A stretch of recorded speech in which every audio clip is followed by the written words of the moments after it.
Menopause Society. It gives me a great pleasure to welcome you all for today's webinar.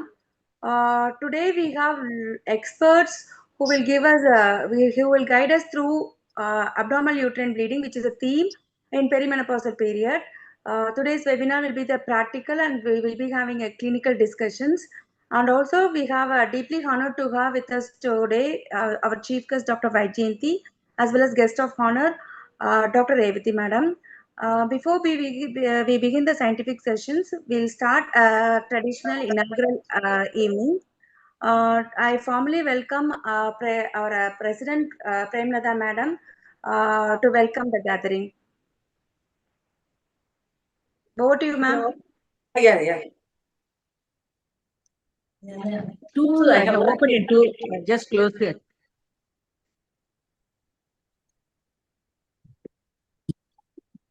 Hello? Yes, ma'am. We can hear you, ma'am. Yes, fine. No. I have opened in two things, so that is echoing here. So, dear friends, all the CMCs who joined today, I'm really very happy to invite you all for this webinar on AUB in midlife. I'm very happy to invite Dr. Vaijayanti Korekar Madam, who has joined from Bhopal. Madam has made a very wonderful, organized a wonderful IMSCON conference in Bhopal last week. So really we enjoyed it, Madam. I'm very happy that you have joined us today as a chief guest.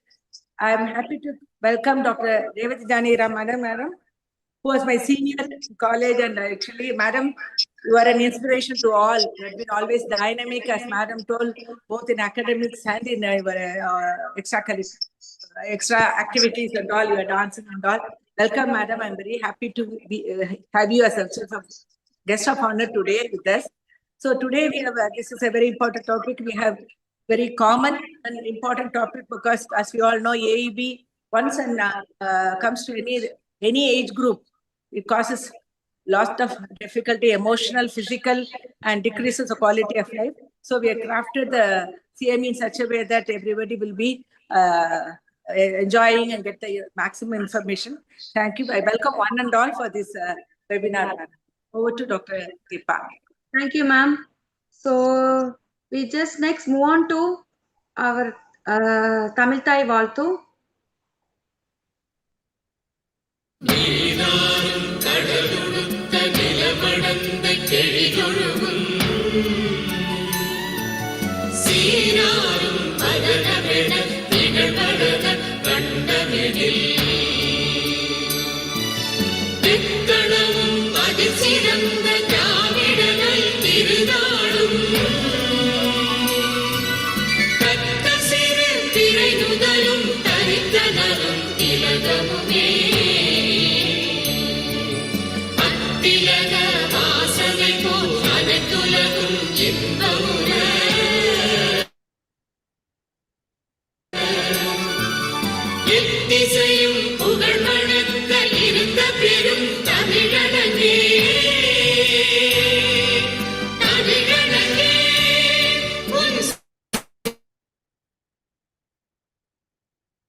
Thank you.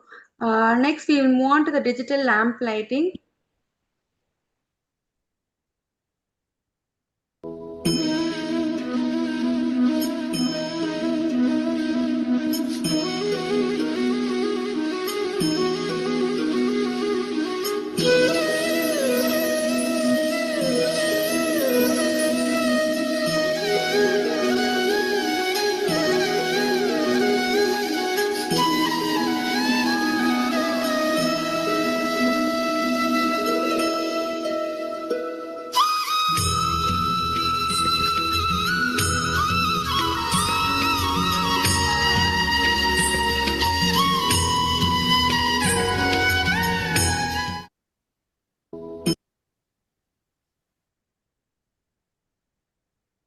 Thank you. So, this is a small prayer from CMS. We pray to God to give us a grace to accept the midlife changes and gently renew our strength. Guide our heart, our mind, and body to navigate the way and our trust in you to lead us safely through. We pray for midlife and mature women who cherish the fond moments of their life and also for those sitting in a doctor's office or who are in the bed asking for the healing touch. On this day, may all the midlife and menopausal women have the gift of joy, hope, and good health. Thank you, God, for the promise of hope you hold out to the all midlife and menopausal women and inspire us to give this gift of hope to others. Thank you. So next, um, it's my privilege to welcome our chief guest, Dr. Vaijayanti Madam. Madam is the president Bhopal Menopause Society, organizing chairperson of IMSCON 2026 and ex-secretary Bhopal Menopause Society, ex-joint secretary Bhopal, and senior consultants Bhopal Care at Sudhiti and Bhopal Care Hospitals. Over to you, ma'am. Thank you so much, Dr. Premlata, President of Chennai Menopause Society, Dr. Deepa, and the entire Menopause Society office bearers for inviting me to your webinar as chief guest. I am really honored. Chennai Menopause Society is a very vibrant and very active society, and I have seen it firsthand in the recently concluded IMSCon uh, at Bhopal. Be it your academic participation or your beautiful and full of Josh dance, which we saw in the cultural event with beautiful bright costumes. Both of them were excellent and we really enjoyed them. Even the role play that you did at such a short notice during our BMD workshop was really liked and appreciated by everyone at Bhopal. Now, midlife AUB is a very relevant topic because we know it occurs in almost one third of midlife women. It affects the quality of life. There's loss of productivity, increased healthcare and costs. And therefore, we are here to discuss it today. And without wasting any more time, uh, I will hand over to Dr. Deepa for further proceedings. Thank you, Thank you, ma'am. madam. Thank you for the kind words. And next, I will may invite Revati, madam.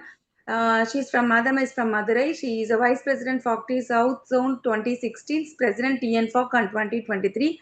Madam is a founder, secretary, and past president Madurai OG Society. She is a founder, president Madurai Menopause Society, zonal coordinator Foxy ACS HPV vaccines. Madam is a recipient of Foxy Dr. Durusha Community Service Award and recipient of Lifetime Achievement Award IMI Madurai. Madam selected as a master trainer of PPI UCD programs by FIGO Foxy. She's the author of Foxy Focus and Amniotic Fluid A to Z, contributed chapters in many Foxy Focus issues.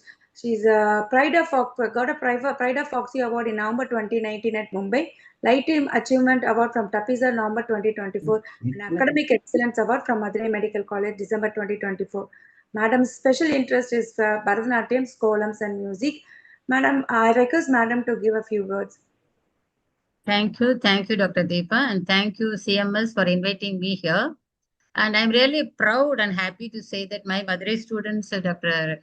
Uh, Premalata and Dr. Jairani, are all doing very well and they're shining in Oxy, Foxy, as well as Menopause Society. My hearty congratulations and best of luck to all of Deepa also.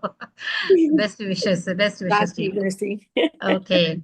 And as far as this topic for today is concerned, AUB in perimenopause, I want to just stress on two important points, one on the patient side and the other on the practitioner side. Patient side, recently I had a patient, a 44-year-old, para 1, LGB 22 years ago, and she just came for the complaint of exhaustion and general weakness only. When I asked about the menstruation, she said, no, madam, I'm just getting periods once in 3 months only, not much of a bleeding, little, profuse, but not much to worry about. After all, I'm nearing menopause. And when I just examined, she was anemic, but was very comfortable. But hemoglobin was, to my surprise, was 2 grams. I was much shocked to see her. I was wondering, it could be some hematological problem. I did all examination, scan and everything. I referred to the hematologist and he also examined, did all investigations. He found that it is only due to the blood loss. And she had 4 transfusions. And scan showed a small endometrial polyp, 1 into 1.2 centimeters. And when I told her you have to undergo a hysteroscope, she said, no, madam, I'm not having any bleeding now. I'm very comfortable after blood transfusion. So I'll go home, and if I get bleeding, I'll come. Today morning, she promptly phoned up and me, I'm having profuse bleeding. You please do the procedure which you wanted me to undergo. Now, this is the status of the patients, because many times the patients think that any abnormal bleeding around menopause is just a natural part of natural menopause, and they don't give significance to that. This we have to create an awareness among public that any abnormal bleeding need not be cancer, but they have to approach a doctor immediately. This is one point. Second, from the practitioner's side, any abnormal bleeding in the perimenopause, immediately they jump to hysterectomy, thinking that reproductive career is over. Why to have the uterus? And they don't want to investigate or do anything like that. And they think that even patients and doctors as well, no, they don't want to investigate. If you investigate, you have to do a procedure, then doing a hysterectomy, another procedure, hysterectomy straight away. So that is the attitude. That should change. We have to properly evaluate, diagnose, manage accordingly, never jump to hysterectomy immediately. These are the two important points which we have to take into account. And I'm sure in the panel discussion, definitely they'll be discussing about the practical points of how to manage every patient. And I'm very happy that this topic has been chosen. And definitely this will be very useful for all the delegates who are attending. And I wish this webinar a grand success. Thank you very much. Thank you so much, ma'am. And shall we move on to the scientific session? Yeah. So we have one interesting talk by Dr. Nitya Ramachandran, followed by the panel discussions. Nitya is a MRCOG and MSOG. She is the founder, medical director of eye care hospitals and clinics. She is also a SIMP certificate holder. Her special interest is mental health, menopausal health, high-risk obstetrics, and emergency obstetric care and life support. And today is give us a guideline about the AUB management. Over to you, Nitya. Thank you, ma'am.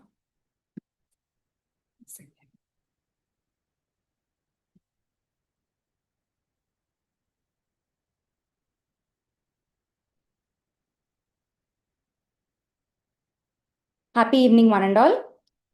So it's going to be a very short presentation on abnormal uterine bleeding, and it is about the classification by FIGO. And I picked up read the 2018 revision article, and the slides are based on that.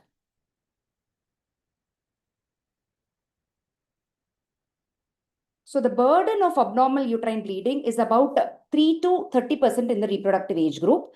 And about 1/3 of women experience abnormal uterine bleeding at some point in their life. Now, due to this high prevalence, FIGO has come with a classification so that it can be standardized among the practitioners. It is easy for us to diagnose and coin the term, which is abnormal uterine bleeding. We know that the prevalence is higher among adolescents, and also in adolescents due to anovulatory cycles, and also in the perimenopausal age group. Now, coming to the system, the chronology, the FIGO system 1 concentrates on terminology and definition of menstrual bleeding. It describes the bleeding symptoms. Now, when we look at FIGO system 2, it identifies the cause. So it tells us about, and these two systems help us to diagnose abnormal uterine bleeding and help us standardize the research and improve clinical management.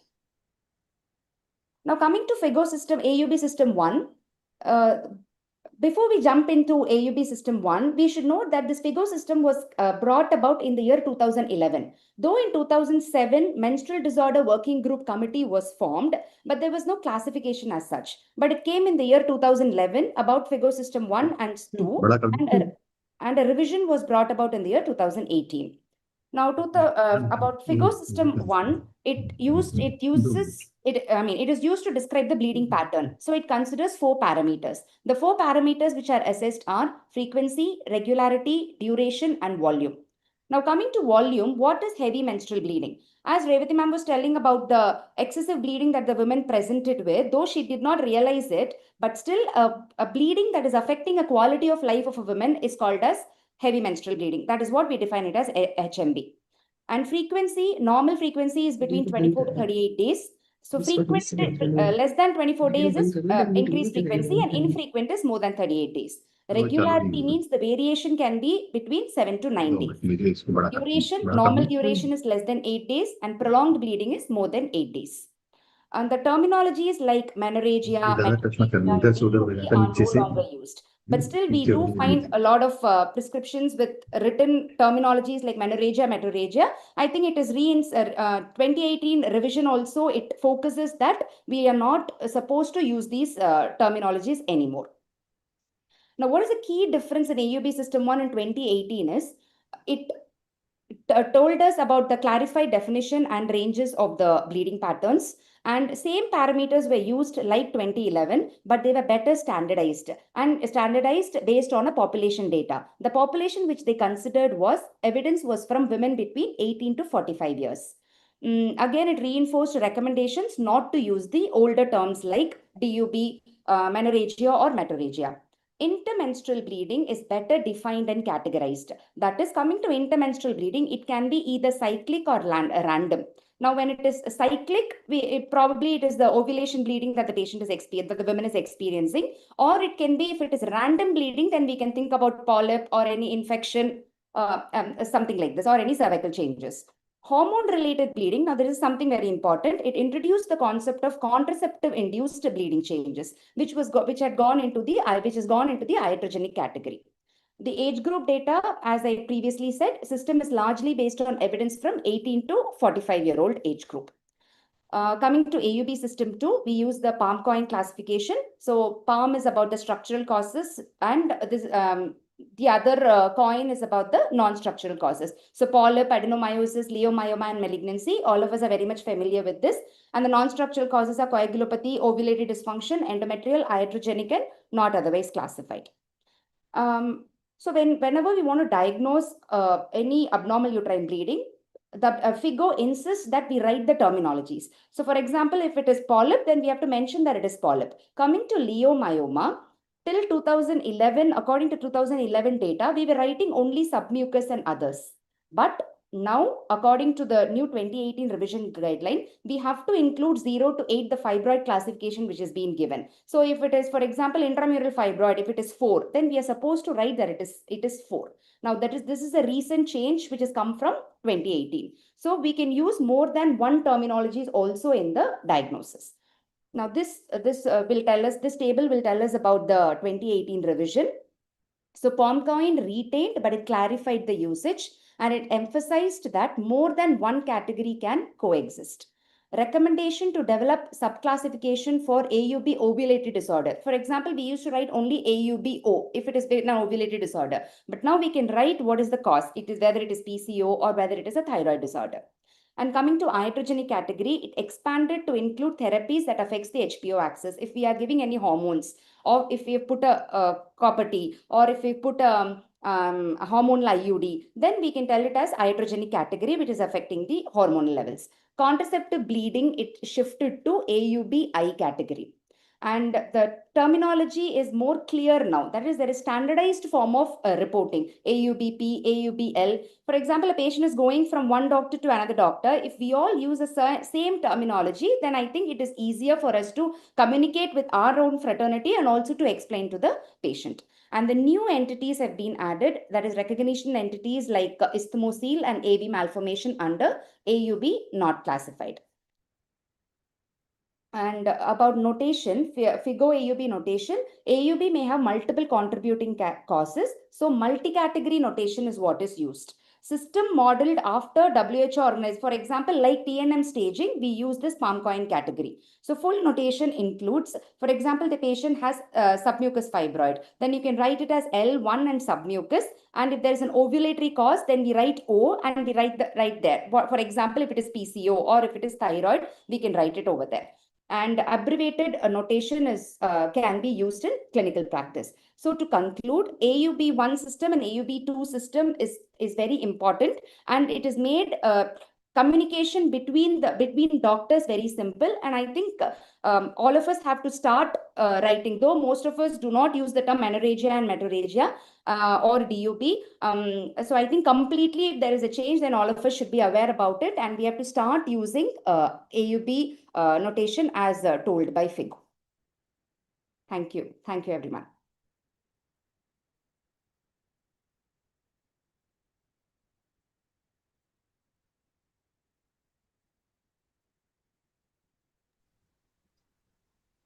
Deepa?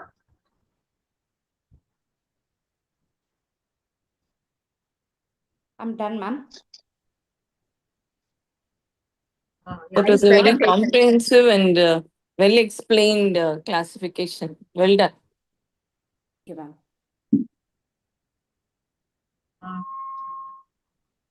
Deepa, can you ask it? Okay, Deepa is unmuting. I mean, not muting. I'll introduce my experts. I'll introduce the Experts, okay. panel discussion is next. Yes, Deepa is ma'am. not there. Deepa is not. Yeah, she's there. Deepa is joined. Deepa? Hello. Yes, ma'am, I'm here. Yeah, because panel you have to tell the chairpersons and the moderators. Chairperson, ma'am. Okay. So it's my pleasure to invite Madam Dhanalakshmi, Madam, the Professor, Senior Consultants, Department of Obstetrics, Sri Ramachandra, and right now is an executive and our executive committee of Chennai Menopause, and as well as Vice President Oxy, going to be the president in April in Oxy. And with Madam Dr. Kartika Prabhu is joining as a co-moderator. She is from SRM Medical College, Katangulathur. Kartika's interest is high-risk pregnancy, gynae endoscopy, midlife. She is very, very great teachers, and she also has doing lots of research. Currently, she is pursuing her PhD, and she is a member of Oxy, IMS, CMS, IMA, IAG, and SOFC. Over to you both. Dana Madam will introduce. Madam, Yes, yes. you introduce. Yeah, Shanti Madam. I was fortunate to work under her CMS tenure as a treasurer. Such a lovely human being to work with, and she will be the expert. I know she's got vast experience. We realized during our practice session for SIM, welcome you, ma'am, to give your inputs for this session. And then I have Dr. Usha Rani. Has she joined? I didn't see. Yeah, I didn't see her at all. Yeah, I've joined. I'm joined. Sorry. Welcome. She's Finished my work, I'm joined. buddy from 1995, and we have been together in the department since then, and very vast experience, but very quiet. She's not, and I welcome you to this August gathering. And then I have Sunita Samel. Um, uh, yeah, she's here. Yeah, Sunita, and she's a teacher, very excellent teacher. And right now she is a consultant who attached to Apollo Women's Hospital. She is an excellent robotic surgeon as well. And next slide, please. Vanita, another endoscopic surgeon, especially proficient in hysteroscopic surgeries. I've included as part of our panel. And then Shobna Mahadevan, our Padam Quil, consultant at Sitapati Clinic and Hospital. And she's been a good asset to the organization wherever she is in. And I have Dr. Shanti Ilango, ma'am, and HOD, RSRM lying in hospital, Stanley Medical College. And she's she's ready to accept any this one, and she is instrumental in bringing up the new building, and she's excited to open the new building for some of the activities proposed by the new committee of Oxy. Thank you, madam, for that offer. Next slide, please. And Nandita Thakur, our first postgraduate from Ramchandra Medical College. And I still remember the day I met her on the first day of my joining in as a assistant there. I wish, I mean, she's doing a great job in Women Doctors Association, and she has also become part of Chennai Menopause Society these days. Next slide, Ra. Is it all? Yes. So with this short introduction, let us share the slides. I just made it very practical. Is joining with me would be Dr. Kartika. So after the introduction, I leave it to her to conduct the proceedings.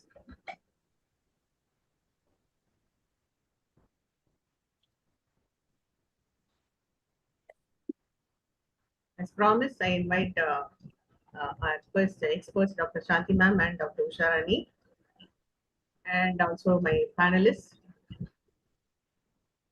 after this. So let us start with the basics. So let us first define what is perimenopause and then what is EUB in perimenopause and how do we practically approach them, and then we'll leave the case discussion to Kartika Prabhu. Now over to Dr. Nandita. Can you define perimenopause? What do you mean by perimenopause? Okay, the perimenopausal period, as we say, is considering the last menstrual period 3 to 5 years before that, or at least 12 months or a year after the final last menstrual period. That is as far as the period goes. When we look at the patient's presentation, it might be anovulatory cycles. Usually they are like that. The cycles start becoming irregular. They might become, pardon, ma'am? Can you hear, ma'am? Yeah, we can hear you. Yeah. And the biochemical marker would be increased FSH, a low AMH. And the symptoms of having irregular cycles is what mostly people come back with. During these, they may also have other symptoms like hot flushes, mood swings, insomnia can also be there. So this is a transition phase that we see as perimenopause. So what we understand is perimenopausal transition stops with menopause, whereas if you add one more year to it, that is, it's a menopausal transition. If you add one more year to it, it becomes a perimenopause. It includes 1 year of actual menopause as such. Thank you, Nandita. And we have Dr. Shanti Lemu to explain us understanding menstrual pattern in perimenopause, as Revati madam was telling before the webinar started, her own experience.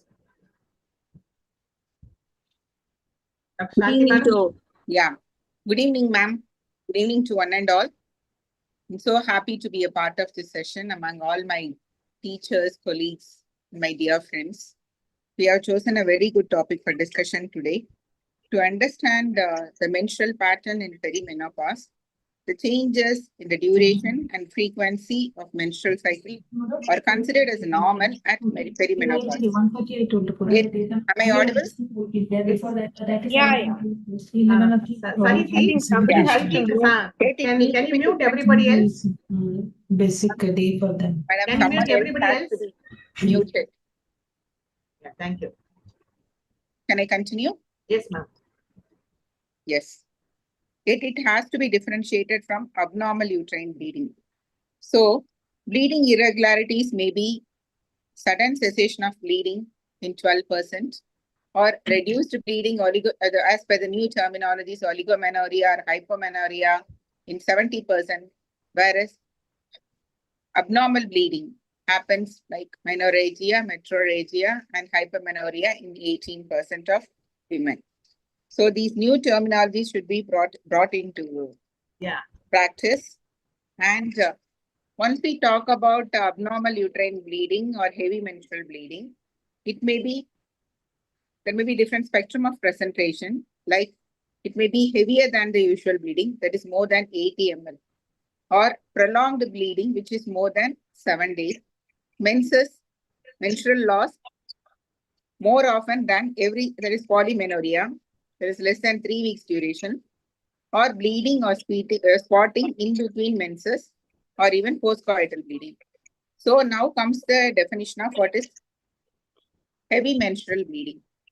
So excessive menstrual loss, menstrual blood loss, which interferes with the woman's physical, social, emotional, or material quality of life, as per the RCOG and ACOG definition. So whenever a woman feels uncomfortable about a menstrual cycle, that has to be given care immediately, and we have to start the investigations, especially for those in the perimenopausal age group. Thank you, Shanti ma'am. So I brought in specifically the older terminology just to be condemned. Okay, so we are no longer going to use those terminology like menorrhagia. It does not convey anything. So we can use intermenstrual bleeding or heavy menstrual bleeding to substitute there. And now over to Dr. Shobhana. So now we learned what is perimenopause, what is the scope of AUB in this perimenopause, and how to fit in this AUB in perimenopause is what Shobhana is going to do now. So, good evening. Am I audible now? Yes, yes. Yeah, okay. So, it is very, there is a wide spectrum of presentation for AUB in perimenopause. Generally, the ovulation becomes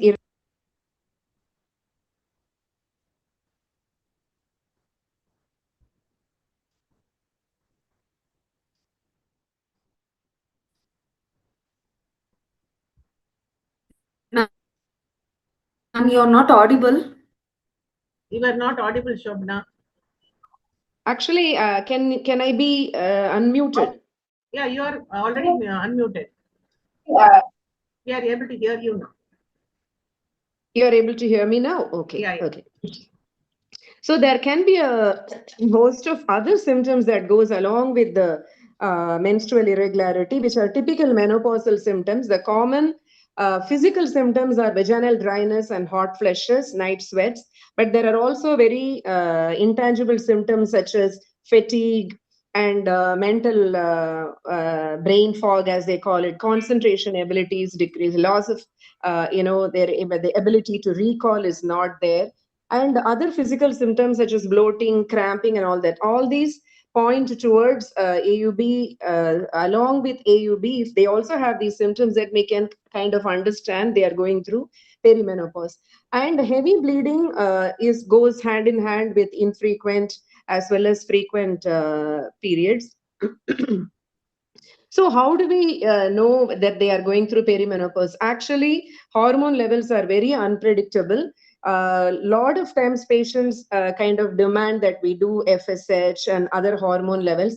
Firstly, we have to tell them that hormone levels may be in the high range, like, for example, FSH may be high, estradiol may be low, but they are not the concrete evidence of menopause. Menopause is a retrospective diagnosis. Only when they don't have a period for 1 year, we can actually diagnose menopause.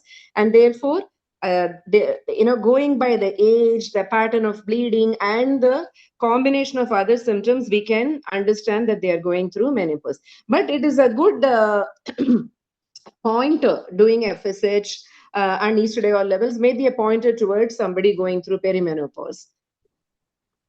Thank you, Shobna. And now over to Sunita Samal to talk to us about demographics, the prevalence. Hi, Sunita, ma'am. Good evening. good evening.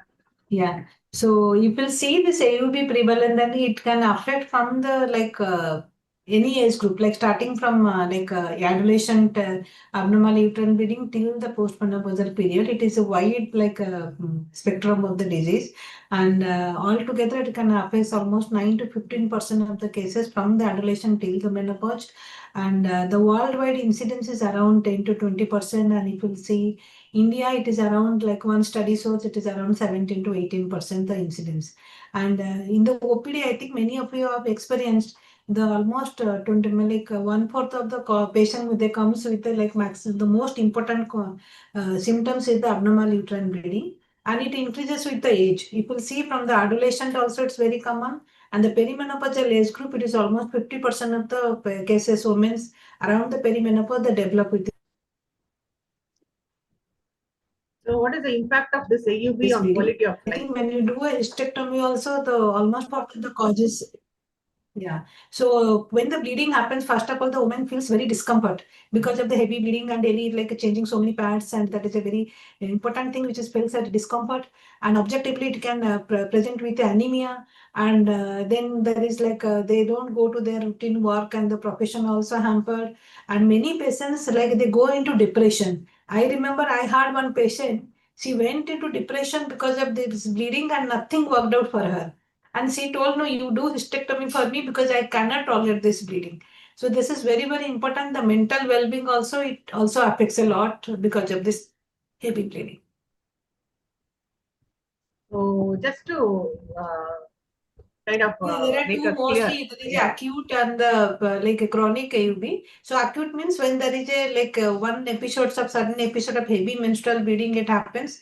which like alters the daily routine activities of the patient. So that is called acute. And when it is occurs more frequently, like more than 6 month duration, then you call it as a chronic disease. So it is more important acute. You need to address the patient immediately to reduce this bleeding. Otherwise, you may go for a severe anemia. And chronic AUB, anyway, you can evaluate the patient and plan the treatment accordingly. So acute is very important for us because we have to treat. Can we get an expert opinion from Shanti ma'am on this so far whatever was discussed? The definition of perimenopause to what are the two types of EUV. Shanti ma'am? Yeah. Good evening. I thank Chennai Menopause Society and for having given me an opportunity to join all of you all in this evening. And here much has been talked. Nitya has nicely told about the FIGO classification, which is vital. So we should know what is normal, then only we can know what is abnormal, and the uniform classification. And of course, in perimenopausal, the symptoms have been well elucidated, and it has really been, they have really nicely stated about the various things which can occur physiologically but can be troublesome to the patient. And the most important thing is we do not classify as AUB being problematic to the woman as per the blood loss, but as nicely brought out by all these people, that is social, physical, cultural. So if she does not feel comfortable, she does not have a good quality of life, then that AUB has to be addressed. So it was nearly very nicely brought about by all the by the moderator as well as the panelists. Thank you. Over to Dr. Kartika. Thank you, Dana ma'am, and the entire CMS team for involving me in this panel. So we'll be discussing now two case scenarios. The first case is a 42-year-old multiparous woman with complaints of heavy menstrual bleeding for the past 3 years. Her weight is 82 kilograms and BMI is 32 kilogram per meter square. She's a known case of type 2 diabetes. On examination, there was no abnormal findings. Transvaginal ultrasound showed UCL of 8 centimeter with endometrial thickness of 15 mm. Both ovaries showed simple clear cyst. Dr. Vanitha ma'am, how will you proceed with this case? Good evening, everybody. Thank you for the opportunity, Dana ma'am. From the history, I understand that the endometrial thickness is around 15 millimeter, if I'm right, and she's got two ovarian cysts of around or less than 5 centimeters. Am I correct, Dr. Kartika? Yes, ma'am. It is small I think, physiological cyst, functional cyst. yeah. So the patient is definitely going to be wary when she comes in with an ultrasound report like this to us, because ovarian cysts at this age sometimes are equated to cancer. So the first thing we'll have to sit and explain to her, saying that these are functional cysts and she really need not worry about the cysts. And what we really have to work on here is the endometrial thickness, and we'll have to do a pipple biopsy being 15 millimeter. 15 millimeter, again, we need little more, detailing about the texture, whether it is homogeneous, heterogeneous, whether it's got a vascular stalk or it's a polyp. All these factors will have to be looked at into a good 3D ultrasound will be the answer, which will help us out. Or a simple pipette, or if the patient is okay, a office hysteroscopy will throw more light on this patient, followed by the biopsy. We'll have to handle her. Can you? What is the current recommendations for endometrial sampling? More than 1 centimeter, right, for perimenopause. Hello, ma'am. I'm audible? Yeah, you're audible, doctor. Am I audible? Yes, what are the indications for doing endometrial sampling? Indications? Ultrasound finding of more than 1 centimeter endometrial thickness, or you have, like she's been on unopposed estrogen therapy with more than 5 millimeter, postmenopausal more than 5 millimeters. And do you do this routine biopsy below 40 years? That's what Kartika wants to know. Now that your patient is 42, it's okay. But when do Less you? than 40, no, ma'am. So when do Less you than do? 40. When do you do for 40? Less than 40 Like this years. patient has been having it for the last 3 years. And so that's the reason I would like to do a biopsy on her, ma'am. Ma'am, not for this particular case. Okay. Suppose a patient less than 40 years is having heavy menstrual bleeding. Is there any indication for doing endometrial sampling? See, the guidelines doesn't really recommend less than 40, but Endometrial sampling. but in practice, we do sometimes do, especially if it's 15 millimeters or two, we do a hysteroscope to rule out a polyp. Yes. Especially if Less it is than 40 years, persistent. if there are any risk factors for C endometrium, so we can do Yeah, endometrial especially if it sampling. is persistently there even in the post-menstrual phase, or you're able to find out a heterogeneous ecotexture, that is a time when we really call them for a biopsy. And also when the patient has got the typical corporate cancer syndrome like obesity, hypertension, diabetes, PCOS, This patient has got or a she high had been, BMI also, madam. She's 82 kgs with a yeah, BMI of 32. That's the that's reason I what wanted obesity. to have it. And if the strong family history of ovarian CA, breast CA, endometrial CA, colonic CA, HNPCC, or she had been on tamoxifen therapy. So all these are the indications when you still would like to do a biopsy, even though she's less than 40 years. Otherwise, more than 40 years, the recommendation is grade A level 2. So your patient is 42, even without any of the risk factors. We have to have endometrial sampling done, and also sometimes we do respond to the request by the patients to postpone the biopsy by a few more months. So when we put them on medical treatment for such patients and they are not responding also, that is an indication that you have to do a endometrial sampling. So only with that we'll be able to proceed, especially in less than 40 years with high risk factors, more than 40 years as the first thing. Both are grade A level 2 as per the latest recommendations. And so what are the various methods available for endometrial sampling? We could do a office people biopsy. We could do the olden time of endometrial dilatation and curettage, or we could go for office hysteroscopy or hysteroscopy under anesthesia. Since you being an endoscopy specialist, obviously you'll be choosing a hysteroscopy. So what is the role of hysteroscopy? Do every woman comes under hysteroscopy? No, ma'am, not really, ma'am. A pipple biopsy is also equally good enough. So what are the recommendations when you should be doing, what are the advantages, and when would be doing a hysteroscopy for a perimenopausal AUV? When I suspect a focal lesion, I would prefer to do a hysteroscope, ma'am. That would be giving me more light. And again, when the patient is not responding to medical management, or she's already had a biopsy and after the medical management she's not responding, that is the time I would definitely want to do a hysteroscopy. Or I'm sure that there is a polyp sitting in there. I would use this opportunity to do a diagnostic and also give her a operative curative procedure at the same sitting. Those are the times when I would really want to go in only with a hysteroscope, ma'am. Okay, and over to Nandita. Prabhu, Kartika? Yes, ma'am. Yeah, please go on. Nandita, ma'am, Yes. is there indication for DNC as a therapeutic procedure in perimenopausal AUB? Yes, there is definitely a therapeutic indication. Like, for example, the patient is having an endometrial pathology and we are not able to get an adequate PIPL, then we do, a complete curettage. The other indications can be something like retained products, bleeding, which is non-responsive or very severe. Then you can do a suction evacuation. Along with that, we can also of course, in this perimenopausal gestational trophoblastic, of course, it is remote, but we can still look at it. And endometrial ablation before doing a histopathology. So, likely, and I think I covered retained products also.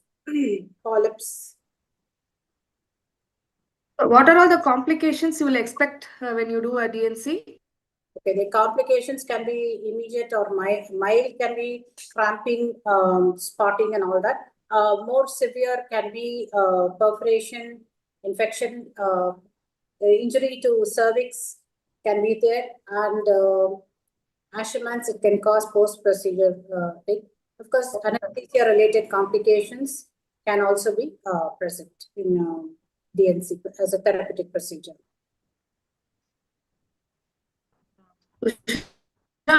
Ma'am, can you just give an expert opinion on endometrial sampling?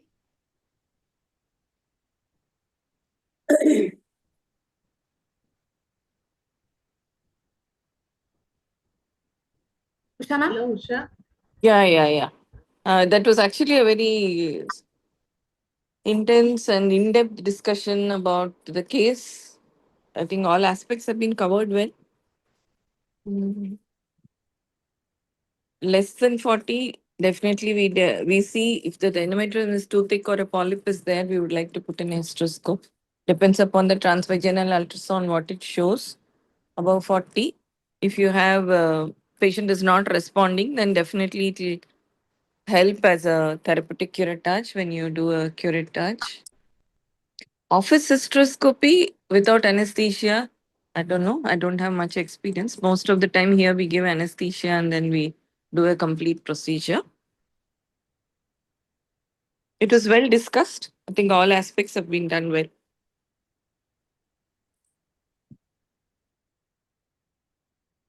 Next slide.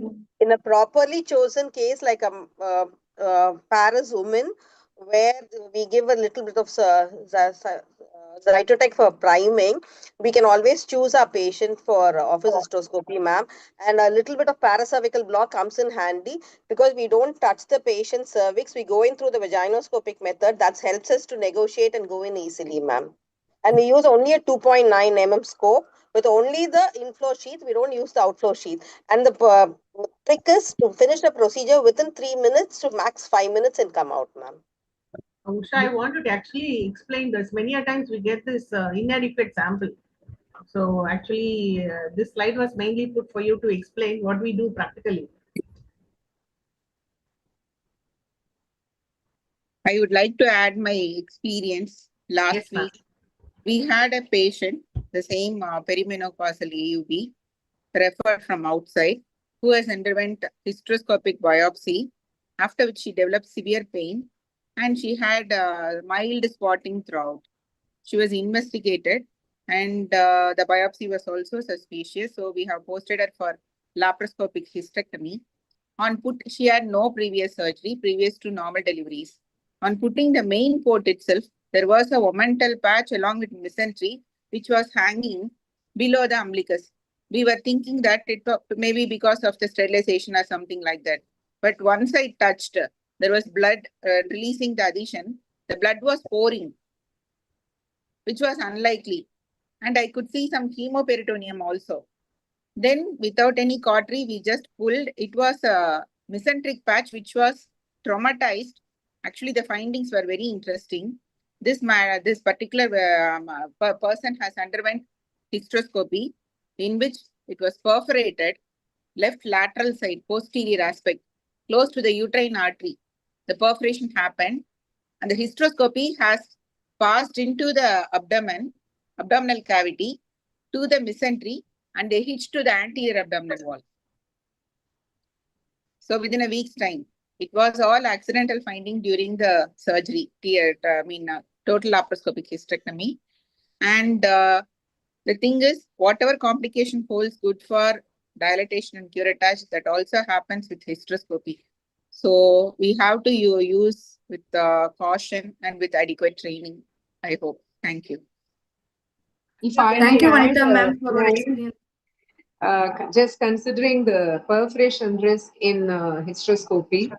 So two things I have also been noticing. One, we have a lot of patients now with previous two cesarean sections where there is a ventral suspension of the uterus, so the entire angulation of the uterus is changed. So we should be very careful with previous two or three sections when we initially put the sound or the dilator. Here, sometimes it's prudent to use an ultrasound, intra ultrasound to guide us so that we don't land in this. And also in a 30-degree hysteroscope, we should know how to, the entry technique also should be learned properly so that we don't go hit the anterior or the posterior wall. Exactly, Shobna ma'am. That's where I think the vaginoscopic technique really helps to place, because we create a cavity within the vagina and we look at the cervix, and the cervical mucus helps us to, gives us the guide to as to how to enter. And the histoscope should never be used as a dilator. So the moment we touch the, like push in the histoscope, it has to be positive movements with every millimeter moving across, and we have to allow for the water to dilate and distend the cavity, and then we move forward. So whenever you don't see anything or you see bloody things, you have to come back, wait for us to get a clear vision, and then move. At any point of time, loss of vision, sudden loss of the distension tells us that we are into the peritoneal cavity, or there is too much of flushing out. So we always have to think and rule out perforation. When perforation is suspected, it is always better to put in a laparoscope, look at the point of exit, see if there is a associated bowel injury or something, and then come out. Whenever there is a suspicion, especially with an energy source, it becomes mandatory to do a laparoscope and rule out all these conditions. Yeah. Yeah, Thank one you, more thing Vanitha I ma'am just and want to Shobha add, ma'am. Kartika. Yeah, one more thing I just want to add, as Vanitha told before hysteroscopy, I think we should not put any dilator or any sound, because with the water pressure only the os will open up. So in that case, in a previous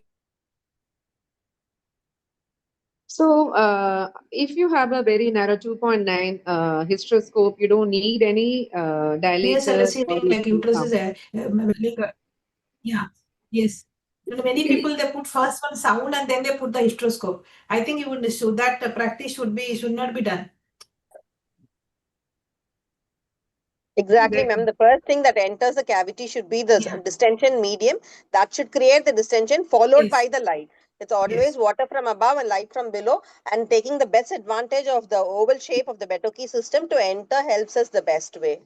I always feel like the histoscope also can be, what do you call that, can have numbers on it so that we can measure, just like the sound, so that we know how much we have gone inside.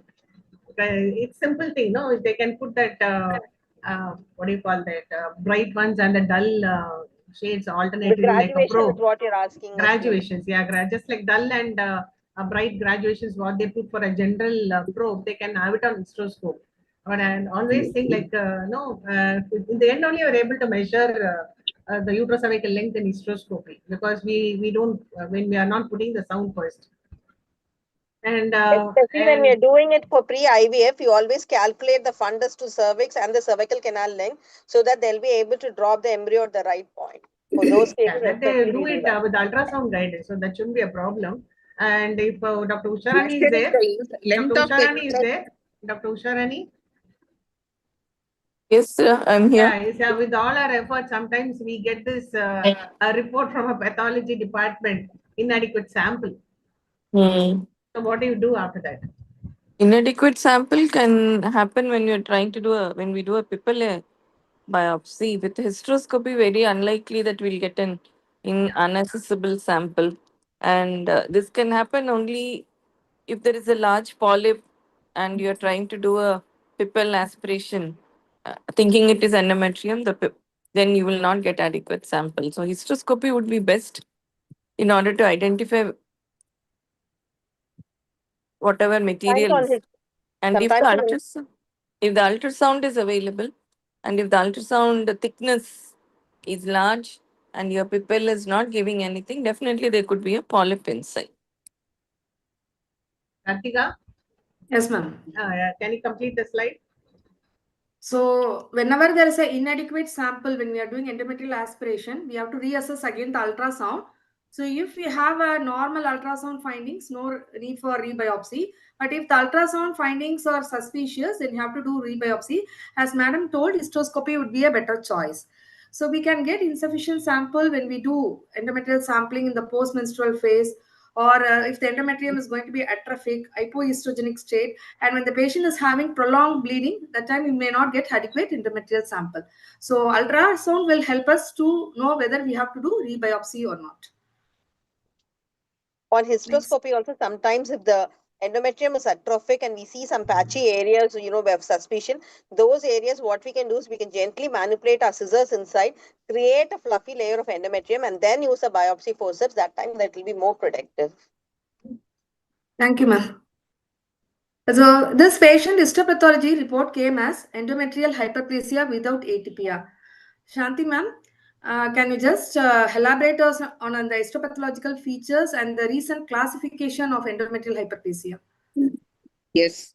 Before we talk about the abnormal endometrium, we should know the normal histological pattern of the endometrium in both the proliferative phase and also in the secretory phase.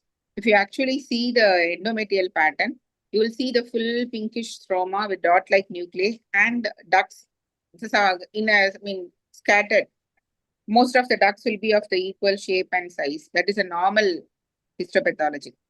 But if you see endometrial hyperplasia without atypia, you can see too many glands, and the size of the glands are variable in size and also shape. You can see cystic dilatation of the glands as well. So this leads to more of glands and less of stroma. So they call it as increased gland to stromal ratio. And so this is a slide without atypia. Previously, we have 4 types of classification. That is simple hyperplasia without atypia, simple hyperplasia with atypia, complex hyperplasia without atypia, again complex hyperplasia with atypia. With the recent classification, that is the revised classification from 2014, the WHO classification, there is only 2 groups, whether atypia is there or no atypia. No simple complex. Presence of atypia, hyperplasia without atypia, hyperplasia with atypical cells. So if you see atypical changes, that includes the integrity of the glands is totally distorted. The glands are very haphazard, too many glands of different shape and size. And you can see glandular crowding with little intervening stroma. And also you should look at the nucleus. They look very prominent, hyperchromatic, pycnotic. These are the malignant or malignant transformation which can happen anytime. And also the chances of invasive endometrial carcinoma without atypia is less than 1%. Whereas in the presence of atypical cells, that increases to 25 to 33%. With atypia means almost 1 in every 3 women, they go in for malignant transformation. So now simple, there is no simple or complex, only atypia or no atypia. So, Shobana ma'am, when you get a Yeah. histopathology report of hyperplasia without atypia, what will be your initial counseling and management of the patient? So, first of all, we should try and understand whether there are any risk factors that predispose the woman to getting a hyperplasia, particularly very significant ones like estrogen secreting tumors, granular cell tumors, because these are very small tumors, but they can be picked up high resolution ultrasound. So, that is mandatory. Then, all the risk stratification should be done, her weight, BMI, diabetes, all the lifestyle problems, previous chronic anovulation like PCO, whether she's on hormone replacement therapy. I mean, we don't know. All this history has to be elucidated. Now, the main concern about endometrial hyperplasia, even though there is no atypia, is that there is a small risk of progression, maybe around 5% over a period of time, 10 to 20 years. Particularly if there are risk factors, there is a definite risk of progression. And therefore, we have to explain this to the patient, and then for therapy, whether it's needed or whether we are going to manage expectantly, that has to be discussed. And correction of all the underlying risk factors should be emphasized and re-emphasized. And follow up, some of our patients may be amenable for follow up. What kind of follow up? First of all, treatment is through progesterone, either oral progesterone or intrauterine system. If compared to treatment with progesterone, expectant management has a higher risk of progression. So we have to counsel the woman. And I think in this day and age, not doing anything, simply doing expectant management may not be a good option. And while considering progesterone therapy, probably levonorgestrel releasing intrauterine system is the most convenient, most effective, safest, and therefore we have to talk about this to the patient. Now, whether if we choose to give, for example, some people are not willing to have an intrauterine system, and then oral progesterone, or if we use it temporarily at least, we should remember that cyclical progesterone is not effective in reversing, correcting the hyperplasia changes, and therefore continuous progesterone, medroxyprogesterone acetate in the dose of 10 mg tablet 2 or 3 times a day. 2 tablets are good enough because 330 mg will have severe side effects. So continuous treatment for at least 6 months. And then what are we going to follow up for? Number one, for any heavy and recurrent bouts of heavy bleeding, which means she's not actually responding to therapy. We may have to call her back for an ultrasound just to assess the thickness, but that is not sufficient. We have to do and repeat endometrial biopsy while she's on therapy. Even with an in situ levonorgestrel intrauterine system, it is possible to take a biopsy, and it should be repeated every 6 months and at least 2 negative biopsies, which means there is no finding of hyperplasia, complete regression back to normal change that should be documented, 2 negative biopsies in 6 monthly interval. Thank you, Shobana ma'am. As many patients don't come for follow-up, we routinely treat endometrial hyperplasia with progestin therapy. So Well, we have to follow. yeah, if they are not going to come for follow-up therapy, in this case that we are discussing, 42-year-old with a high BMI, with diabetes and all of that, we have to spend more time, and we'll have to definitely emphasize on follow-up. Of course, in an older woman, which is not the case that we are discussing, somebody who has completed family, closer to menopause, who is definitely not going to come for follow-up, there is also the option of hysterectomy that we can discuss. Next slide.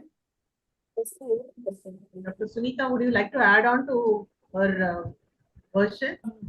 Yeah, like as Dr. Sobna told, like we need to endometrial hyperplasia without atypia. We need to definitely start on progesterone therapy, and LNG-IUS is the most one, and you should do the follow-up every 6-month interval. And once it is 6 months, like biopsy becomes negative, then you can after that you can just follow up. You can biopsy should be discouraged after that. And always those patients with a high risk factor, I think we should need a more closer follow-up. Like either family history of all this like Lynch 2 syndrome cancers, or all the metabolic syndromes like diabetic, hypertensive, and obesity. Those patients should be more like alert. You can see them, and always it's very important to counsel the patient, because sometimes they just put the Mirena and they never turned up. And that's why the counseling to the patient to come for the follow-up, it is very, very important. Dr. Vanita? Yes, ma'am. So it is relapsing after treatment completion, or she's at high risk. Okay, ma'am. So what do you do now? If she's relapsing after 6 months, after 6 6 months months also, of it is, treatment, she's the first completed. thing I would like to do is just go back to check what sort of treatment she has had, whether she has had proper treatment and she has been diligent in following the treatment. And if she has had only oral, then I would definitely suspect whether she has been regular with tablets. I would give her the option of LNG-IUS. Or if she's got other associated risk factors like obesity, a family history, or hypertension, or any other risk factors like cancer syndromes, that is the time when I would give her, open up to her about the possibility of a hysterectomy, ma'am. Simple hysterectomy with bilateral salpingectomy. And Nandita, Yes. so when do you think is surgical management appropriate for a patient with hyperplasia without atypia? So when all these primary medical treatments have not, in spite of looking at compliance and all that, and if it's come back again, your biopsies come back positive, then probably we would think of a surgical management in this patient. It will be only the second line. So that will If you look at it, your disease, whether it is progressive, your treatment has not worked, there is a relapse where you get a positive thing. And if there are symptoms, we should reassess the symptoms on periodic intervals and see. Sometimes she might come back with heavier bleeding and all that. And finally, if the patient is non-compliant, not willing to come back for repeated biopsies, and she's not compliable with medical management, probably we should weigh the risks at that time and then offer help if that would be a long-term, solution in such patients with hyperplasia without atypia. What about oophorectomy? Okay. Definitely you should consider the age of the patient. If it's like 40, 42, it's like a cat on the wall situation. But the older woman, definitely you go ahead. It should be offered to a postmenopausal woman. For a premenopausal, we would, you should individualize the cases, and laparoscopy would be a better approach in such patients for a hysterectomy. The risk of ovarian malignancy is something that we keep in our mind. There is a good family history and other risk factors that, in short, I would say. For completion's sake, even though we wouldn't be offering our endometrial ablation, Shanti madam, what is the role of endometrial ablation in the setting of a endometrial hyperplasia without atypia? Without atypia. Yes, madam. Yes, without atypia, the chances of malignancy we say less than 1%. Still having the threat of neoplasia in future, endometrial ablation is not a definitive procedure.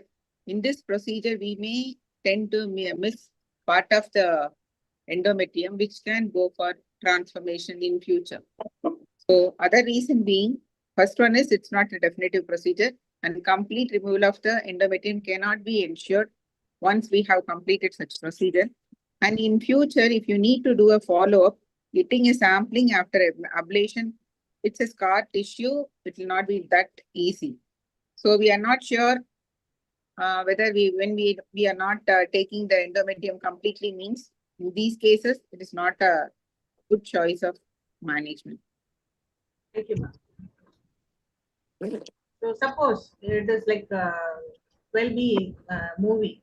Suppose this patient had a biopsy report as atypical hyperplasia. What is Dr. Vanita's take? Ma'am, I would recommend hysterectomy to this patient, ma'am. 42 years, BMI is high, atypical hyperplasia. She has a higher risk as high as 27 to 40%. So I would definitely offer her hysterectomy. 42 again is a jiffy situation about removal of ovaries. Taking the other factors into consideration, I would definitely sit in counsel with her and maybe leave behind the ovaries. If okay, it's atypical hyperplasia. In that case, maybe I would remove the ovaries, ma'am. Remove the ovaries. What is the role of intraoperative frozen section? Intraoperative frozen section not routinely done, ma'am. However, when we do a atypical hyperplasia, we follow all the principles of oncotherapy, ma'am. We don't use a myoma screw. We just do not manipulate from below. And those principles we follow, and we take the specimen in toto. We do not cut the specimen and we do not morcellate it. And even if it is done only in bag, ma'am. Those are the principles we follow because most of the centers do not have a facility for frozen. So the diagnosis is made by a biopsy pre-operatively on most occasions, and only then we proceed for the surgery, ma'am. Kartika, can you take over from next slide?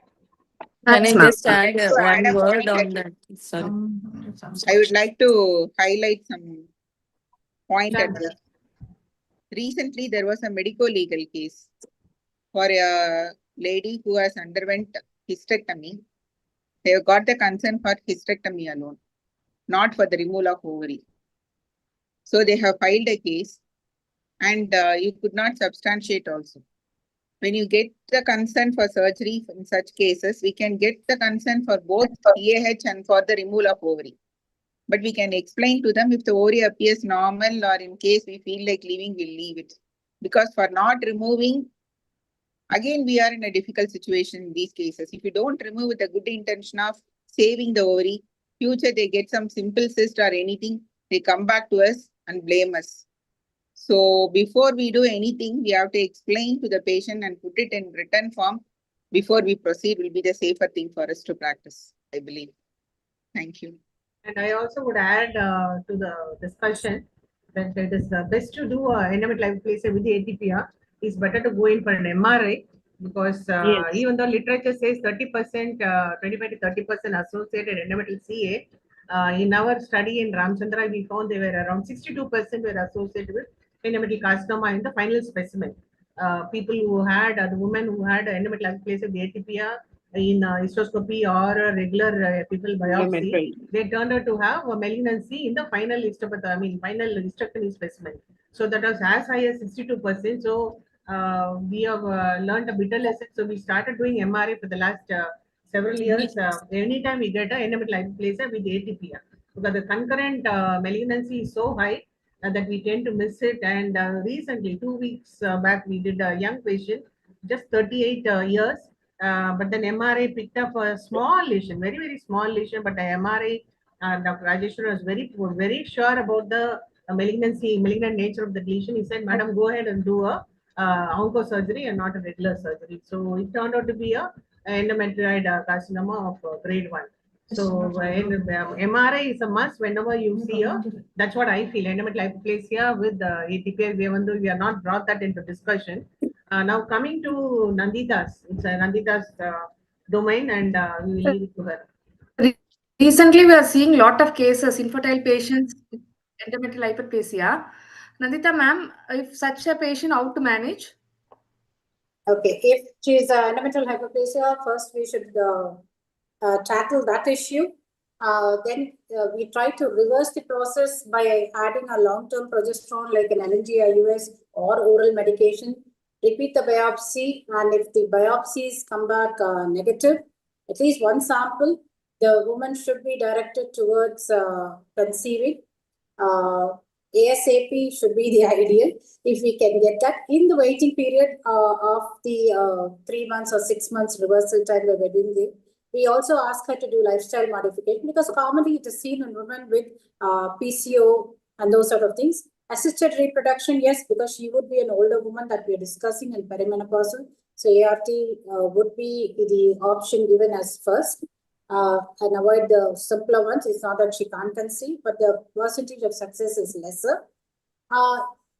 Endometrial hyperplasia as such is, if it is there, definitely there is a problem in the endometrium, and it decreases the implantation rate or it increases the abortion rate. So we should avoid, the interval between completion of or when she is reversed to the time to pregnancy should be as short as possible. Should be closely monitored, and once. So how will be the follow-up for these patients? Okay, so once she conceives, you have to keep a track on her,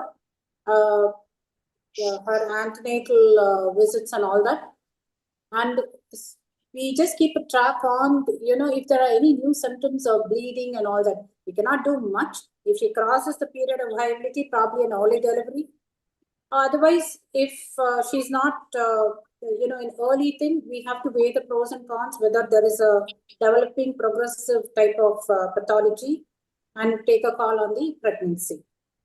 Your histology, of course, after the fertility process is done and she has delivered or she's completed the family, we would suggest if she is an abnormal to go in for a hysterectomy. Because in such patients, we find, of course, has been a high degree of relapse in this group of patients. Point to add, for those ladies with atypia, we can have cryopreservation as well. Okay, cryopreservation is, I would suggest, most of the women, they would want to have that. But if you feel it is a point where it is not there at all, cryopreservation, I would suggest if this tests come back positive, she is progressing, we are not getting, then to remove the oocytes, preserve, let her go through the therapy, and even offer a surrogate program later for this. Yes. So, Nita ma'am, this patient with endometrial hyperplasia with ATPR, she is not willing to undergo hysterectomy. So, how to follow up this patient? Yeah, so first of all, like any patient with hyperplasia without atypia, as we know, like there is a 25% to 30% chance of concomitant endometrial carcinoma. First, you have to rule out in the hysteroscopy there is no endometrial carcinoma concomitant. And second thing is that only the patients who wish to like have their fertility preservation, those patients only we should like allow them. And it is like very frequently we need to follow up, like every 3 months interval you need to do the follow up till the two negative biopsy happens. After that you can do, but once her fertility part is like over, then she should be counseled for the hysterectomy. So other than the fertility part, we should not allow any patient for this like atypical like endometrial hyperplasia with atypia to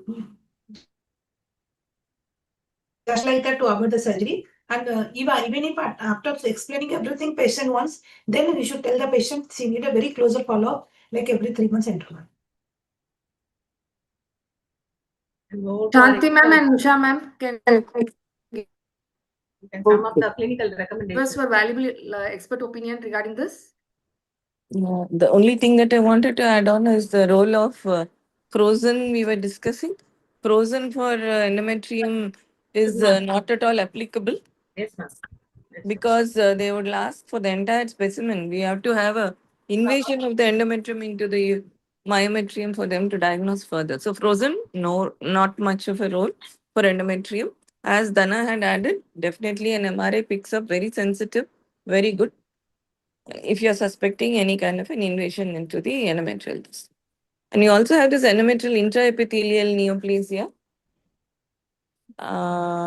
which in the face of infertility will be tricky.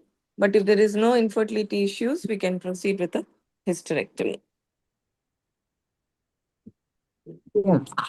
Thank you, ma'am. So, yeah. So there's the endometrial sampling. Everybody nicely told about if she's more than 40 years, even if there is no other problem, it has to be evaluated high risk even earlier. We have in Cancer Institute, Kanchipuram, we have seen young patients coming for infertility, having in endometrial cancer. So it is very important to sample when there is some additional factor or when there is persistent bleeding. And endometrial sampling would do, and as Dr. Vanita clearly stated, an office hysteroscope would be ideal. But it is mandatory probably when there are some structural lesions like polyp, all those things where see and treat policy will be helpful. And while asking for all these things, we have to proper history taking is mandatory.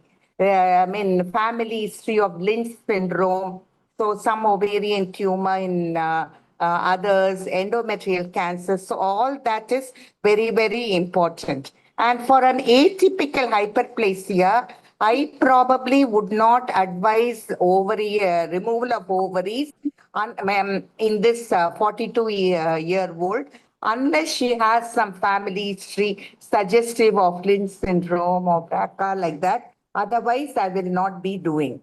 And LNG also, when we put for endometrial hyperplasia, there can be some troublesome bleeding initially, irregular bleeding.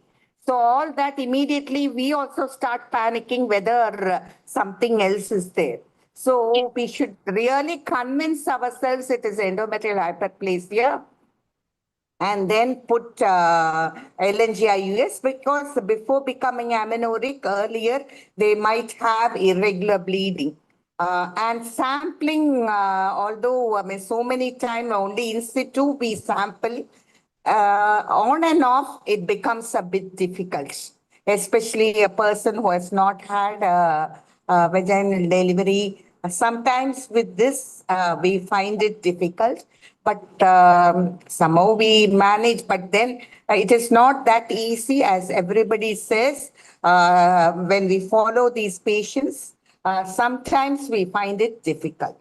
And so a proper history taking, evaluation, and people who are on antihypertensive, there'll be slight increase. So all that is, we have to think about all these things before deciding about what to do. Thank you. Kartika? Kartika? Yes, ma'am. So now we move on to the next case. So Mrs. K, treatment 2 years back, she is on tamoxifen therapy. Now she has come with heavy regular menstrual bleeding for the past 2 months. On ultrasound, endometrial thickness shows 12 mm. So medical oncologist has sent her to us for further evaluation. So what will be the Shobna ma'am? So how to proceed with this patient? So there is a cutoff of endometrial thickness to say whether that is normal or pathological. In the premenopausal group, it is a very difficult. There is no clear cutoff, but any thickness above 12 mm probably should be evaluated. First of all, it should be evaluated. Whether it is going to be significantly pathological, that depends upon the biopsy. But in a postmenopausal woman, definitely, if particularly if they are more than 5 years postmenopausal, any thickness above 3 has a higher risk of endometrial CA. In recently postmenopausal, within 5 years, it can be up to 4 mm. Now, anybody on HRT, the guideline clearly says that depending upon whether they are on sequential HRT, when the cutoff is 7 mm, we can give a cutoff of 7 mm. This is not for postmenopausal women, but somebody who is perimenopausal and recently postmenopausal within a year. If somebody is on continuous combined menopausal hormone therapy, generally over a period of time, the lining becomes thinner and thinner, and therefore anything above 5.5 mm is considered abnormal. The problem with tamoxifen is that there's such a lot of subendometrial fibrosis, and there is no clear delineation between endometrium and myometrium. That junction is very difficult to delineate. Therefore, in ultrasound, we have a high false positive reporting of endometrial thickness. But if a high resolution ultrasound says the thickness is more than 8 mm, it should be evaluated. And if there is clearly cystic areas and very heterogeneous appearance, we should evaluate. And the method of evaluation, again, the guidelines say it may be better to do a hysteroscopy rather than a outpatient endometrial biopsy. Sunita ma'am, what is the risk of developing endometrial hyperplasia on adjuvant treatment for breast cancer with tamoxifen? Yeah, so when you use the tamoxifen as such, it has it's a selective estrogen receptor modulator. So it has an agonist effect on the endometrium, though it has a antagonist or partial agonist effect on the other tissues. So we need to definitely endometrial thickness. We have more than 8 mm. You need to do a biopsy. So some studies show there may be a chance of developing a hyperplasia around 1 to 50%. Some studies show around 1 to 20%. So those who are having a breast cancer, they are also more prone for developing a endometrial and the ovarian cancer also on other side. So whenever patient is on treatment for more than 5 years and the endometrial thickness is more than 8 mm, definitely we should go for a hysteroscopy guided biopsy to rule out any endometrial hyperplasia is there or not. And also this because of this causes stromal hypertrophy. And in the endometrium, so it grows almost like a 0.75 millimeter per year. And average it can become more than 12 millimeter. And sometimes once you discontinue this treatment, it can regress, not fully regress. But once it is there thickness, we should go for a hysteroscopy guided biopsy and any tamoxifen users.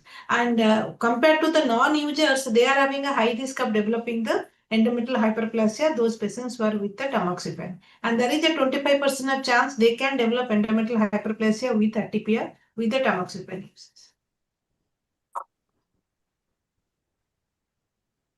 Anita ma'am, how to counsel such a patient who's on tamoxifen, who's having perimenopausal bleeding? They should be told that it is good on the breast, but on the uterus, it has its own effect, saying that it is more an estrogen agonist, which can increase the risk of getting polyps, hyperplasias, and she may have intermittent episodes of bleeding, and she requires to be followed up on all these. Need to be very clearly explained to her, especially if she's on a long term, more than 3 to 5 years. We have to tell her it's an agonist on the uterus. So even after menopause, it increases the risk for cancer and polyps. So she may have to be followed up with ultrasounds. And if the ultrasound shows anything different, as Shobna madam rightly said, the ultrasound may not be a very clear cut indicators because of the endometrial disjunction or that is not picked up here. So we may have to call these patients for a hysteroscope, which if there are polyps, we may have to remove it. So if this is going to happen recurrently, then we have to team up with our oncologist to look at other drugs like, like your aromatase inhibitors in the place of tamoxifen.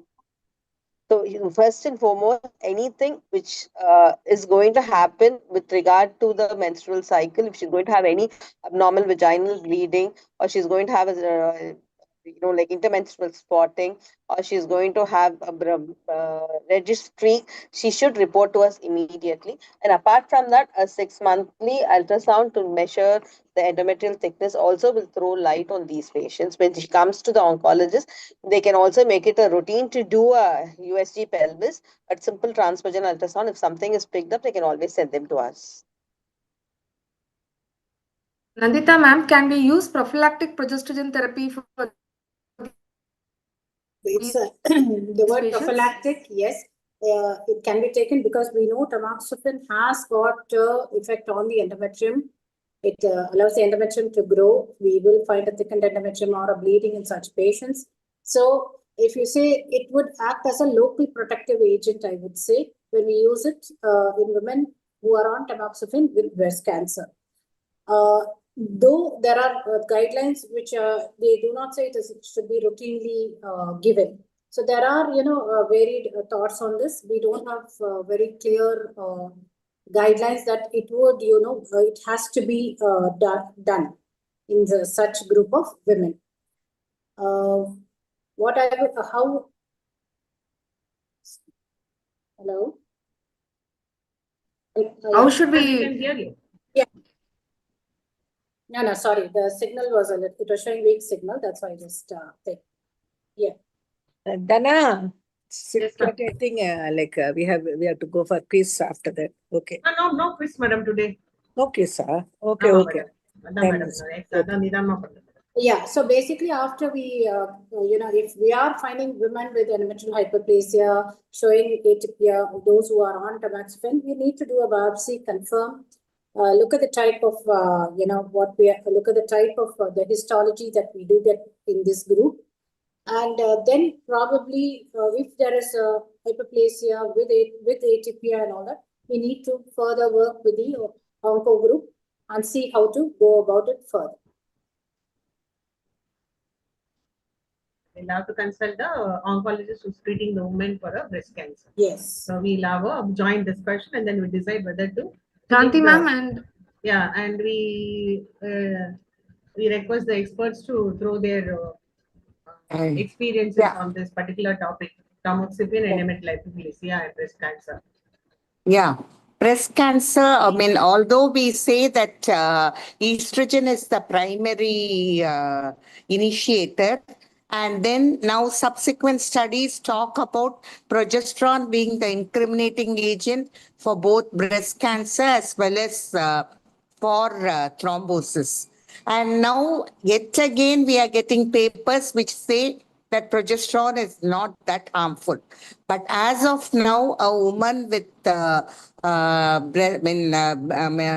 woman who has had breast cancer on tamoxifen, it is always wiser not to put her on progesterone and refer. Generally, even the oncologist keeps her only on follow-up. That is what we have noted. So we sample it regularly, just follow it up, and sometimes they switch to other drugs, which are much safer. Can I request Kartika to conclude this webinar on algorithmic management of perimenopausal AUB? So in the perimenopausal AUB, endometrial biopsy forms a cornerstone in the diagnosis of perimenopausal AUB. So mostly we have an ovulatory cycle as a cause.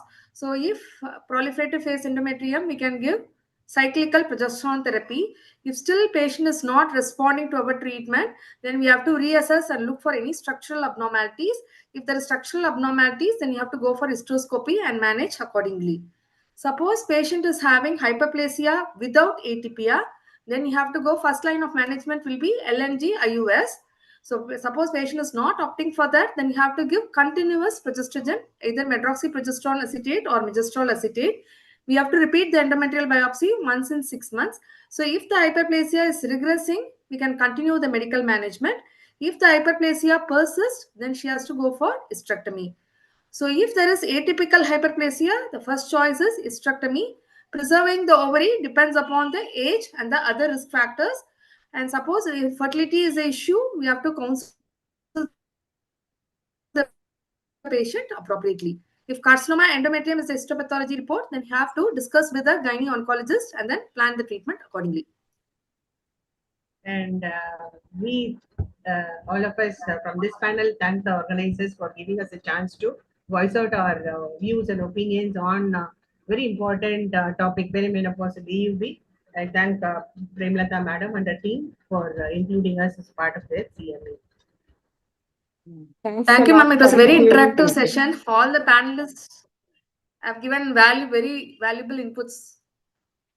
Thank you very much for the opportunity. Thank you for the opportunity, ma'am. Thank you, ma'am. Thank you all. Put up your video, please, and we'll take a picture. We'll take a picture and stop. Okay, ma'am. Manita? Yes, ma'am. Revati madam? Yes. Premlata madam? I don't know why I'm not coming. I'm working, madam.